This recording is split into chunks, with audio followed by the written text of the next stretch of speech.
आमचं निवेदन ऑगस्ट महिन्यातलं होतं. ऑगस्ट महिन्यानंतर यांनी बैठक घेतली होती. त्या मी आमदारांना त्यावेळीच सांगितलं की निवेदनाच्या अनुषंगाने आम्हाला तुम्ही जर विचारलं असतं तर बऱ्याच गोष्टी ह्या ठिकाणी आपण एकाच वेळी त्या सोडवता आल्या असत्या आपल्याला. आता परवाना बंद करा म्हणून आम्ही सांगतोय, आम्हाला नको परवाने ना इथे वाहनात. तुम्ही आज पाहता वाहतुकीची समस्या वाढलेली आहे, रिक्षा उभ्या करायला जागा नाही आहे प्रवाशांची. आणि हा चांगला आहे कसं आहे? शेअरिंगने चाललं तर चांगलीच गोष्ट आहे. अच्छा, मग मीटर 3 सीट शेअरिंग चालवलं. शेअरिंगने सगळं चांगलं चालू होतं. हो 3 सीट चालवलं तर चांगलीच गोष्ट आहे. हां, पण ओव्हर सीट तर फाईन फाईन बसते. बरोबर. हां, ते तर बरोबर आहे की तुम्ही नियमाने नाही चाललं तर फाईन बसेल. मीटरनी का 2 किलोमीटर परवडणार नाही ना, आम्हाला पण परवडणार आणि पॅसेंजरला पण परवडणार नाही. शेअरिंगच चांगला का, जास्त करून शेअरिंगच बघतात सर्व. शेअरिंगच बघतात. मीटर कुठेतरी तुमच्या खिशाला कात्री पडेल का मीटरमुळे? म्हणजे तुम्हाला असं बघा, सरकारने जे केलं ते चांगलेच होते. नियमासाठी चांगलं. पण अभी तो हम रिटायरमेंट का हो गया, 27-28 साल हो गया अभी हमारा. 27 साल आपने काम किया, तो आपको क्या लगता है इस 27 सालों में क्या शेयरिंग सही था और मीटर आना मतलब अभी जो काम कर रहे हैं उनके समय की मांग है, वो टाइम में वो सही था. अभी महानगर पालिका हो गई, पब्लिक बढ़ गई, तो अभी मीटर तो आज नहीं तो कल होने. वरच्या अगोदर आपल्याला रस्ता कंप्लीट पाहिजे, कारण की रस्त्यामुळे आपल्याला खूप त्रास आहे. आपल्या विरार वसईमध्ये खूप नल्ला रिक्षा आहे, त्याच्यामुळे पण आपल्याला त्रास आहे. CNG भरायला आम्हाला 2 तास लागतात. किती रिश्वत देतो आम्ही 50 रुपये, त्याच्यामध्ये पण धांदली आहे. त्याच्या पण पहिले प्रॉब्लेम सॉल्व्ह करा, त्यानंतर आपण मीटर चालवायला तयार आहे. मग 3-3.5 किलोमीटरची एरिया आहे, मग मीटर जाऊन कोणाला जायचं तर आपण जाऊ. मग त्याच्यावर आता काय सोल्युशन आहे? शेअरिंगच योग्य होतं किंवा हो शेट आता दिवसाने 2 किलोमीटर आहे, पुलपाडा 1.5 किलोमीटर आहे. हा त्यामध्ये मीटर जाणार नाही. सगळ्या श्रेणीत पब्लिक वरती आहे.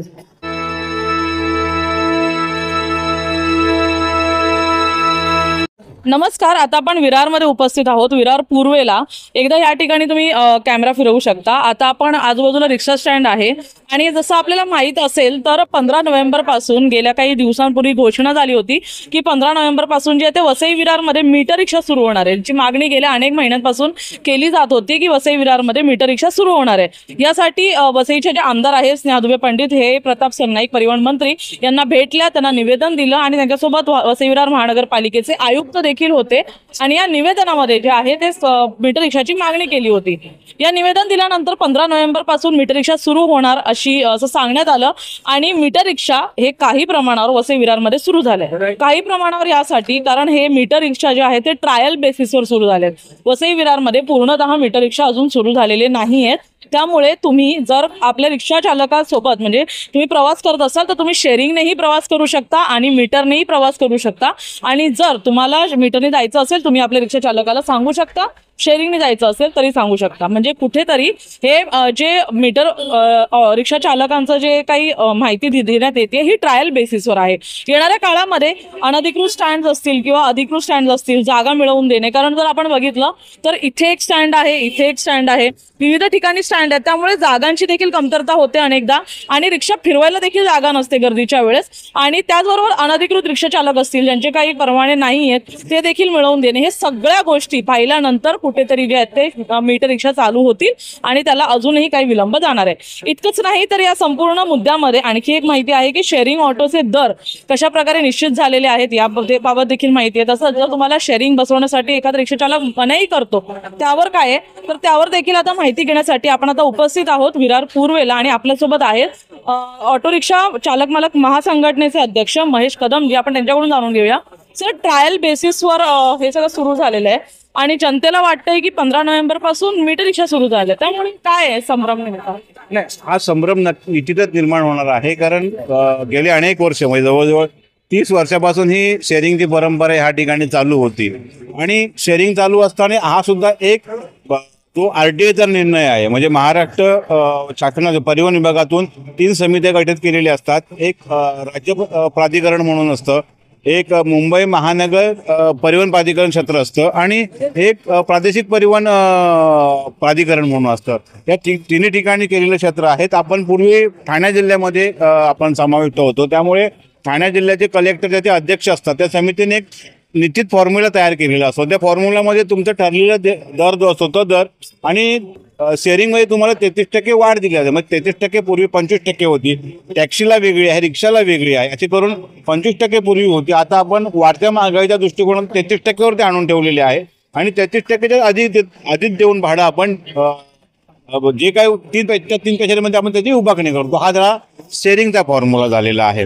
आणि आता आपण म्हणत असाल की प्रायोगिक तत्वावरती ते प्रायोगिक नक्कीच म्हणजे पर्यटन मंत्र्यांनी आणि विराटच्या वसईच्या आमदार ज्या स्नेहाताई आहेत त्यांनी पाठपुरावा करून तिथल्या लोकांची मागणी जी होती त्या मागणीच्या अनुषंगाने एक त्यांनी तो प्रयत्न केलेला आहे. त्या प्रयत्नाचं किंवा ज्यावेळी ज्यांनी जाहीर केलं त्यावेळी संघटना म्हणून आणि रिक्षा चालकांचा जो काही मी संघटना सांभाळतो त्यांचा जो काही मी त्याचा कैवारी म्हणून आहे त्यावेळी आम्हीही त्या ठिकाणी त्यांना स्वागत केलेलं निर्णयाचं. परंतु स्वागत करण्या अगोदर आम्हीही त्यांना एक निवेदन दिलं होतं आणि निवेदनामध्ये तुम्ही आता म्हटल्याप्रमाणे की ह्या ठिकाणी एखादी गोष्ट जर करायची असेल तर तो आपण ती प्रस्तावित करू शकतो. परंतु त्या प्रस्तावित करण्यासाठी त्या ठिकाणी एकंदरीत जी काही प्रक्रिया राबवण्याकरता जे घटक असतात त्याचे त्या घटकांना आपण जर एकत्र घेऊन ती प्रक्रिया राबवायचा प्रयत्न केला असता तर नक्की त्याची अंमलबजावणी अत्यंत तातडीने करता येऊ शकली असती. परंतु त्या निवेदनामध्ये आम्ही अशी मागणी केली होती की ह्या ठिकाणी ऑनलाईन CNG पंप चालू करावे, एक मुद्दा. दुसरा मुद्दा होता की ह्या ठिकाणी जे काही परवाने जे आहेत आज आपण सांगतो तुम्हाला की परवाना सुद्धा फॉर्म्युला ठरलेला आहे. म्हणजे शासनाने ज्यावेळी परवाने ओपन केले तोही परवाना फॉर्म्युला ठरला होता. म्हणजे 5 लाख लोकसंख्येच्या म्हणजे 1 लाख लोकसंख्येच्या मागे आपल्याला 800 गाड्या असा नोंदणी करायला ठरलं होतं. आज आपल्याकडे आवश्यकता होती एक अंदाजे 7 ते 7,500ची आवश्यकता होती. पण आज आपण सरासरी जर पाहिलं तर वाहनांची संख्या जी आहे ती जवळजवळ आपल्याला 30-35 म्हणजे टोटली पालघर जिल्ह्यामध्ये आपण जर म्हटलं तर ती जवळजवळ 45,000च्या आवर्ती गेलेली आहे. आणि आपण या शहरामध्ये म्हटलं तर जवळजवळ 30,000च्या आसपास आहे. म्हणजे वाहनांचं जे प्रमाण आहे ते वाढलेलं आहे. रस्ते अरुंद आहेत आणि त्याच्यामुळे जे काही प्रस्तावित स्टँड आहेत जे आपण मंजूर घेतलेले स्टँड आहेत त्याची संख्या जी आहे ती मोजकीच आहे. आता ज्या पद्धतीने जे काही स्टँड गाड्या उभ्या केल्या जातात त्या ठिकाणी अडचण मोठी आहे की मनमानीप्रमाणे जे काही ठराविक स्टँड आहेत ते निर्मिती करून ते लोक करत असतात. पण त्यांना अधिकृत स्टँड देणं भाग आहे. आणि मुद्दा असा होता की ज्यावेळी समजा रिक्षा चालकांनी पॅसेंजर आणून या ठिकाणी आमचा सोडला तर वाहतूक पोलिसांकडून 177/177 म्हणजे रस्त्यामध्ये वाहन उभं केलं म्हणून त्याच्यावर 500 रुपयाचा दंड प्रथम आहे. दुसऱ्यांदा केला तर 1,500 रुपये आहे. आणि अशा स्वरूपाची कारवाई जी होत होती त्या कारवाईला कुठेतरी लगाम लागावं म्हणून आम्ही बऱ्याच तांत्रिक जे मुद्दे होते ते आम्ही त्यांच्याकडे मांडले होते आणि त्या अनुषंगाने त्यांनी ती बैठक घेतली पालिकेमध्ये. शेअरिंगचा काय मुद्दा आहे? मग शेअरिंगचा मुद्दा असा आहे की शेअरिंगमध्ये तुम्हाला सांगितल्याप्रमाणे जे काही आता शेअरिंगचं पण भाडे ठरले होते. जो कटवा म्हणजे पूर्वी हाकीम समिती होती आणि त्यानंतर कटवा समिती होती. कटवा समितीने 1 जून म्हणजे 1 जूनच्या प्रतिवर्षी 1 जूनला आम्हाला भाडेवाढ देण्याचं निश्चित केलेलं असतं. परंतु मागील 2 वर्षामध्ये आम्हाला ती भाडेवाढ झाली नव्हती आणि 1 फेब्रुवारीला 2025ला ती भाडेवाढ दिली आम्हाला. ती 26 रुपयांनी दिली. म्हणजे 23 पूर्वी होती ते आम्हाला 26 रुपये करण्यात आली. मग मुद्द्यामध्ये मीटर रिक्षा कुठे आणलेला आहे? मीटर रिक्षा आमचं म्हणणंच आहे ना. म्हणजे म्हणणंच आमचं आहे की मीटरप्रमाणे रिक्षा चालाव्या आम्ही ते म्हणत नाही आहे. परंतु त्या चालत असताना बाकीच्या काही चालकांना अडचणी आहेत त्याही त्याप्रमाणे त्याही तेवढ्या सोडवल्या. आम्ही त्याला विरोध करत नाही. मी आजही सांगतो आणि तेव्हाही सांगितलं होतं की स्वागतार्थ आम्ही त्या निर्णयाचं स्वागत केलं होतं. त्याला कारण असं होतं की आधुनिकतेप्रमाणे जाणं आपल्याला भाग आहे. शेवटी कायदा आहे. कायद्याने तुम्हाला म्हणजे बेरोजगार म्हणून शासनाने दिला तुम्हाला तो एक रोजगार आहे आणि शासनाने काढून दिलेला मोटर वाहन कायद्यामध्ये तरतुदी आहेत. त्याचं अंमलबजावणी आणि पालन करणं यांचं कर्तव्य आहे. त्या कर्तव्याप्रमाणे करावं म्हणून आम्ही त्या मागणीवर ठाम आहोत. पण सर ह्याच्यामध्ये जे आहे ते कुठेतरी जे निवेदन होतं किंवा जो निर्णय होता जवळपास 1 महिना होत आला त्या निर्णयाला. त्याच्याच आसपास जो आहे आता आधी पण म्हणजे मागच्या महिन्यामध्ये 1 महिना आता झाला असेल त्या निर्णयाला. मग त्यामध्ये काय ह्या गोष्टींचा विचार केला गेला नाही की पंप झाले पाहिजेत किंवा जागा निश्चित झाली पाहिजे? म्हणून तुम्हाला म्हटलं की ज्यावेळी ही मागणी करत असताना आमचं निवेदन ऑगस्ट महिन्यातलं होतं. ऑगस्ट महिन्यानंतर यांनी बैठक घेतली होती. त्या आम्ही आमदारांना त्यावेळीच सांगितलं की निवेदनाच्या अनुषंगाने आम्हाला तुम्ही जर विचारलं असतं तर बऱ्याच गोष्टी या ठिकाणी आपण एकाच वेळी त्या सोडवता आल्या असत्या आपल्याला. आता परवाना बंद करा म्हणून आम्ही सांगतोय. आम्हाला नको परवाने नाही इथे वाहनात. तुम्ही आज पाहता वाहतूक कोंडी समस्या वाढलेली आहे. रिक्षा उभ्या करायला जागा नाही आहे. प्रवाशांची आणि चालकांची वादवाद निर्माण होत आहेत. आता वन वे केल्यामुळे कुठेतरी लोकांना एक दिलासा मिळाला आहे. परंतु प्रत्येक ठिकाणी वन वे करता येईल का? तर शक्य नाही. त्याच्यामुळे आम्ही म्हणतोय की आम्हाला हक्काचं कुठेतरी स्टँड द्या. आम्ही तिथून व्यवसाय करतो ना. आम्ही करणार असं करणार नाही. म्हणून त्यासाठी पण शेअरिंगप्रमाणे दरपत्रक जे आहे ते सुद्धा जनतेसमोर परिवहन विभागाने ठेवली पाहिजे होती आणि त्याचा अंमलबजावणी करायला पाहिजे होती. त्याच्यामुळे मला भविष्यामध्ये एक नेता म्हणून किंवा यांचा कैवारी म्हणून सांगू शकतो की जी काही परिस्थिती आहे त्या परिस्थितीतून कारवाई होण्यापेक्षा कारण भविष्यामध्ये भाडं नाकारलं तुमचा मीटर चालू नाही म्हणून दंडात्मक कारवाई करण्याचा अधिकार किंवा 365 कलम मोटर वाहन कायद्यामध्ये रिक्षा चालकाला आहेत आणि ते होणार. त्याच्यामुळे या संदर्भातल्या मीटरमध्ये काही तांत्रिक बिघाड आहे, हा मोठा मुद्दा आहे. मी त्यावेळी सांगितलं की जवळजवळ 60 ते 70% जे मीटर आहेत ते मीटर ज्या रिकॅलिब्रेशन करणाऱ्या किंवा विक्री करणाऱ्या संस्था आहेत त्यांनी रिक्षा चालकांना फसवलेलं आहे. ह्यासाठी म्हणतो की जे मीटर ज्याप्रमाणे रिकॅलिब्रेशन केल्यानंतर जे रूढप्रमाणे जे चालायला पाहिजे होतं, आज सुद्धा आपण भविष्यात म्हणजे पुढे काही काळामध्ये आपण नक्कीच मीटरचे पण ट्राय घेऊया. कारण मीटर कसा फसवलेला आहे त्याने, मीटरवाल्याने कशा पद्धतीने फसवलंय चालकांना, म्हणजे रिकॅलिब्रेशन करून दिलंय. आपण मुद्द्यावर या मुद्दा भटकतोय सर. मुद्दा हा आहे की आता दर कोण निश्चित करणार आहे? नाही, ह्याचे दर निश्चित झालेले आहे. टेरिफ कार्ड शासनाने जाहीर केलेले आहे, ऑनलाईन पोर्टलला सुद्धा आहे, त्याची वाटप सुद्धा होईल. आरटीओ ते उपलब्ध करून दिलेलं आहे. परंतु शेअरिंगचं सुद्धा काही दरपत्रक आहे तेही आरटीओने तयार केलेलं आहे, निश्चित केलेलं आहे. ते दरपत्रक प्रदर्शित करणं, ठिकाणी मुख्य ठिकाणी लावणं हे स्थानिक स्वराज्य संस्था म्हणून पालिकेचं काम आहे, कर्तव्य आहे. आणि पालिकेने जर समजा लावलं तर मला वाटतं प्रवाशांना आणि चालकांना मोठा दिलासा मिळणार आहे. आपल्यासोबत काही रिक्षा चालक पण आहेत, आपण त्यांना विचारूया. मीटरने चालू केली आहे का रिक्षा? आता तुम्ही कसं नेताय? मी शेअरिंगने चालवतो गाडी. शेअरिंगने चालवतोय, मीटरने का नाही चालवत आज?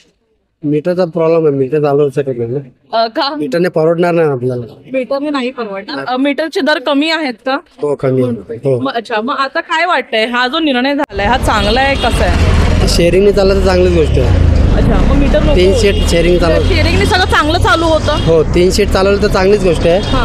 पण ओव्हर सीट तर फाईन फाईन बसते. बरोबर, हा ते तर बरोबर आहे की तुम्ही नियमाने नाही चाललं तर फाईन बसेल. मीटरने का 2 किलोमीटर परवडणार नाही ना, आम्हाला पण परवडणार आणि पॅसेंजरला पण परवडणार नाही. मग आता या म्हणजे भाजपाकडून जी काही मागणी केली गेली त्याच्यामध्ये आमदार मॅडमनी आता शेअरिंग मीटरचं चालू केलं. जरा पुढे या, तुम्हाला लागेल. तर आमदार मॅडमनी जे काही निश्चित केलं आता ते चांगल्यासाठीच केलंय ना, म्हणजे कुठेतरी नियम पाळले गेले पाहिजेत म्हणून. पण तुम्हाला एक रिक्षा चालक म्हणून वाटतं की शेअरिंग साठी योग्य? हो, योग्य. पण भविष्यात जर मीटर आलंच तर मग काय करणार? चालू करावंच लागेल ते तर.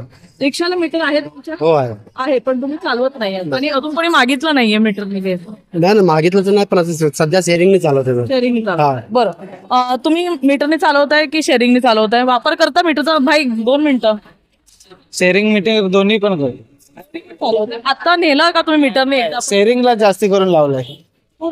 जास्ती शेअरिंगलाच लावलं. जास्ती शेअरिंगलाच नंबर लावतो आम्ही. शेअरिंगला. मग अजून कोणी कोणत्या प्रवाशाने मीटरची मागणी नाही केलं? कदाचित लोकांना माहिती नसेल. काय वाटतं, शेअरिंग योग्य आहे मीटर योग्य आहे? शेअरिंगच चांगला का? जास्ती करून शेअरिंगच बघतात सर्व.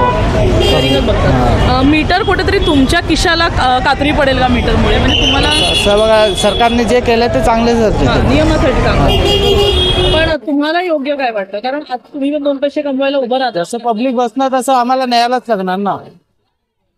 पण आता तुम्हाला म्हणजे जर विचारलं की आज तुम्हाला काय परवडत आहे तर काय परवडणार तुम्हाला? शेअरिंगच परवडणार. शेअरिंग परवडणार. आपण इथे येऊ शकतो, आपण बघू शकतो इथे लाईन लागलेली आहे रिक्षा चालकांची. आणि ह्या ठिकाणी जे आहे आतापर्यंत आपण जितक्या जे काही 2-3 रिक्षा चालकांची माहिती घेतली त्यांच्या म्हणे जे आहे ते शेअरिंगच योग्य आहे. कारण वसई विरार हा खूप मोठा पट्टा आहे या ठिकाणी. जसं की आता महेश कदम पण म्हणाले की मोठ्या प्रमाणात जे आहे जर मीटर रिक्षा चालू जरी करायच्या असतील तर अनेक अडचणी आहेत. परंतु आमचा प्रश्न आहे की गेल्या काही दिवसांपूर्वीच जेव्हा निवेदन देण्यात आलं होतं तसं तेही म्हणाले की काही गोष्टी त्यामध्ये तरतूद करायला पाहिजे होती जी केले नाही. आणि निवेदन जे आहे ते देण्यात आलं आणि या ठिकाणी जी आहे ती सुरुवात झाली. आणि आता अखेर मीटर जे आहेत ते प्रायोगिक तत्वावर सुरू करण्यात आलेले आहेत. परंतु प्रायोगिक तत्व म्हणजे काय तर ट्रायल बेसिसवर, म्हणजे जर तुम्हाला शेअरिंगने जायचं असेल तुम्ही जाऊ शकता आणि ह्याच्यामध्ये काही गैर नाहीये. तुम्हाला जर शेअरिंग योग्य वाटतं तुम्ही तेही करू शकता, मीटर योग्य वाटतं तुम्ही त्याची मागणी देखील रिक्षा चालकांकडे करू शकता आणि तुम्हाला रिक्षा चालक मीटरनी नेऊ शकतो. परंतु रिक्षा चालकांसाठी आजच्या घडीला जे आहे ते शेअरिंगच योग्य आहे असं त्यांचं म्हणणं आहे. जे झालं ते नियमांमध्ये चांगल्यासाठीच झालं, त्यामुळे काही प्रश्न नाहीये. परंतु शेअरिंग जे आहे तेच योग्य होतं. तुम्ही रिक्षा शेअरिंगने वापरता की मीटरनी? शेअरिंग मध्ये काय वाटतं, शेअरिंग योग्य आहे की मीटर योग्य आहे? जे प्रशासन करेल तर होईल, आम्हाला असं काय नाही. जो शासन करेगा हम करेंगे. नहीं, लेकिन मतलब अभी देखिए नियम के हिसाब से तो मीटर सही ही है, लेकिन आपको क्या लगता है? आज नहीं तो कल होने वाला है. महानगर पालिका हो गया, मेजोरिटी बढ़ रही हो तो आज नहीं तो कल होने वाला है, ऐसा कुछ नहीं. मीटरचं परवडत आहे, शेअरिंगचं परवडत आहे? अभी तो हम रिटायरमेंट का हो गया, 27-28 साल हो गया अभी हमारा। 27 साल आपने काम किया, तो आपको क्या लगता है इस 27 सालों में क्या शेयरिंग सही था और मीटर आना मतलब अभी जो काम कर रहे हैं उनके समय की मांग है, वो टाइम में वो सही था। अभी महानगर पालिका हो गई, पब्लिक बढ़ गई, तो अभी मीटर तो आज नहीं तो कल होने वाला है। अभी आपने कोई पैसेंजर लेकर गए मीटर से कोई? नहीं अभी अभी साल पेपर में दिया था, बस सही में शायद चालू हुआ है, वो तो आज नहीं तो कल इधर भी होगा। बिल्कुल, तो आप मतलब तयार है इसके लिए? तैयार है। वरुण झा. काय वाटतं की मीटर आणि शेअरिंग यामध्ये वाद जर करायला झाला तर काय? नाही, वाद नाही होणार, ते दोन्ही राहणार आहे. पण मीटर चालवायच्या अगोदर आपल्याला रस्ता कंप्लीट पाहिजे, कारण की रस्त्यामुळे आपल्याला खूप त्रास आहे. आपल्या विरार वसईमध्ये खूप नल्ला रिक्षा आहे, त्याच्यामुळे पण आपल्याला त्रास आहे. CNG भरायला आम्हाला 2 तास लागतात. किती रिश्वत देतो आम्ही 50 रुपये, त्याच्यामध्ये पण धांदली आहे. त्याच्या पण पहिले प्रॉब्लेम सॉल्व्ह करा, त्यानंतर आपण मीटर चालवायला तयार आहे. म्हणजे मीटर हा खूप पुढचा स्टेप आहे. आधी हे सगळं सुविधा कारण काय, वन साईड आहे, गाव एरिया आहे. फक्त सकाळी 4 तास आणि संध्याकाळी 4 तासचे धंदे असतात. त्याच्यामध्ये मीटर कसं चालवणार आम्ही? बरोबर. समजा इथून आपण मीटरने गेलो तिकडे फुलपाडा सोडायला, येताना मीटरची पॅसेंजर नाही भेटला, मग काय करणार? काय करणार? नुकसान आहे. मीटर आणि शेअरिंगच्या दरामध्ये पण डिफरन्सेस आहे. हो आहे. पण तुम्हाला परवडणार दर कोणता? शेअरिंग आम्हाला दोन्ही परवडणार. शेअरिंग जर मीटरचे पॅसेंजर असेल, दोन्ही साईडला मला मीटर भेटत असेल तर ठीक आहे, नाही तर शेअरिंग मध्ये मला परवडणार आहे. मीटर मध्ये नुकसान आहे माझे. दोन्ही पण ठेवून नुकसानच आहे. हो. त्याप्रमाणे काय तुमचं तर झालेलं आहे, तुम्ही बोललात. काही बोलाल का? काय तुम्ही किती तुम्ही इकडे शेअरिंग आणि मीटर तुम्हाला माहिती आहे मीटर चालू झालेलं आहे म्हणजे ट्रायल हो मीटर चालू आहे मॅडम, पर पब्लिकला मीटरला जायला पाहिजेत ना. आम्हाला कोण नाही आहे, आम्हाला शेअरिंग परवडणार, मीटर पण परवडणार. पण पब्लिक तयार होईल. 2.5 किलोमीटर के दायरे में मीटर अलाउ नाही ना.